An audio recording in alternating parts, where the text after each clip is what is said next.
What's up everyone, welcome to this video. In this video I will show you how to unlock the home screen layout on your Redmi 13 5G. So if you want to change the position of apps or widgets on your home screen but you are unable to do this because it shows a message that home screen layout is locked. So to unlock this, open settings,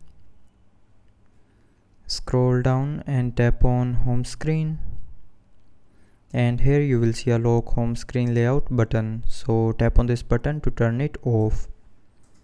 Now after turning off this button, you will be able to move icons on your screen and you can also move widgets. So that's how you can unlock home screen layout on your Redmi 13 5G. So I hope you liked the video.